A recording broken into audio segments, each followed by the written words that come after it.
Toka lakini amekaa kimtego mtego hivi. Umudi. Jaribu shuti la chini ile go! KMC wanatangulia. Waliweka ukuta ule wakajisahau kidogo wakaacha ka upenyo ka chini. Na limepigwa shuti la moja kwa moja limekwenda wavuni. KMC wanaandika goli.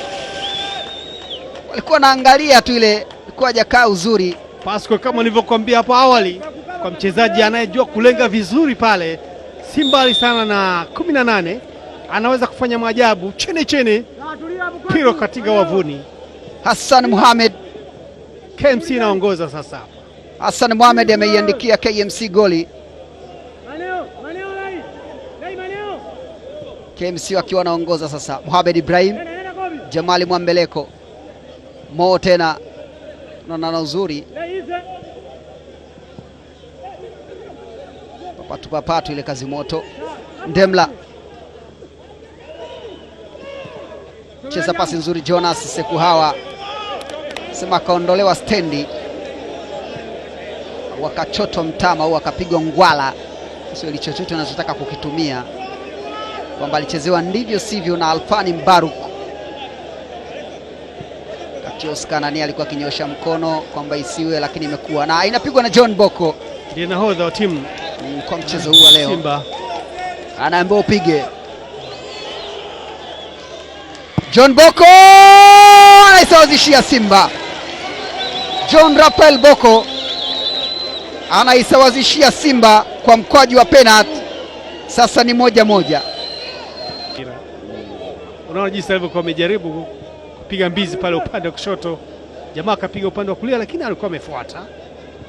Zakaria Mwaluko ambaye ni mlinda mlango wa timu ya KMC. Jamali Mwambeleko, Mohamed Ibrahim Mo. Kisana Mo mwingine amekuwa mmiliki wa timu kwa kiasi fulani, sijui inakuwaje, anakuwa Mo wawili. John Boko na kamata uzuri golikipa Zakaria Mwaluko. Wamenogewa. Na wameanza kutengeneza nafasi nzuri hawa Simba. Timu kama hii kongwe inajua jinsi ya kuweza kutengeneza nafasi. Basi nilikuwa nikizungumzia kuhusu daraja la pili. Timu mbili ndizo zinasonga mbele katika zikisha kata tikiti, zinaungana zile timu za daraja la kwanza Rwanda. Tofauti kidogo na hapa jinsi ilivyo, ila nimeambiwa kwamba mbili ndizo zinapanda kutoka daraja la kwanza katika VPL. Katika kila kundi, makundi yako matatu. Ndio maana tunasema KMC wako kundi B. Kuna kundi A, B na C au A B C D. A B C. Jaza mbele kule, nagonga kichwa. Nafasi kwa Jonas Sekuhawa. Goli lake la kwanza. Karibu Tanzania. Zambia, Jonas Sekuhawa. Mechi yake ya kwanza ya kirafiki akionekana kwenye jezi za Simba. Mchezo wake wa kwanza wa kirafiki anaiandikia Simba goli la pili. Hii ni mara yake ya kwanza kucheza, na leo ndo mara yake ya kwanza anapangwa, na leo ndo mara yake ya kwanza anafunga kwenye mchezo huu wa kirafiki. Anaweka rekodi kwamba goli lake la kwanza alilifunga akiwa na Simba kwenye uwanja wa Azam Complex, na rekodi itabakia hivyo kwa miaka yote. Sawa kabisa. Wanaonyesha jinsi bao lilivyoingia. Alitulia kabisa, akatumia goli lake la kushoto pale, akaumimina, alikatinga wavuni. Goalkeeper hakuna la kufanya licha kwenda kufuata upande kule wa kushoto. Jamaa na mwanadada kifurahia kidogo hapo, naonekana alianza kushtuka sana. Je, ameshafunga bao kweli? Moses Kitandu kachezewa 1-2 ile. Mwambeleko, Jamali jaza chini ile, nafasi kwa Simba, anaandika goli.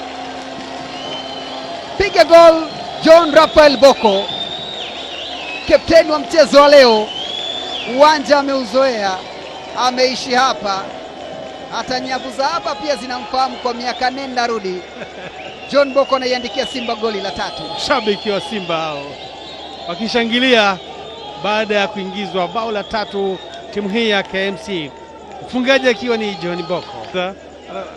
Ambao wanacheza leo ni KMC ambayo iko daraja la kwanza, lakini mechi kwa kweli dakika hizi walikuwa wameshatafuta bao, lakini hatimaye bao la 3 limepatikana kipindi cha pili cha lala salama. Sisi ni soka, burudani inaendelea.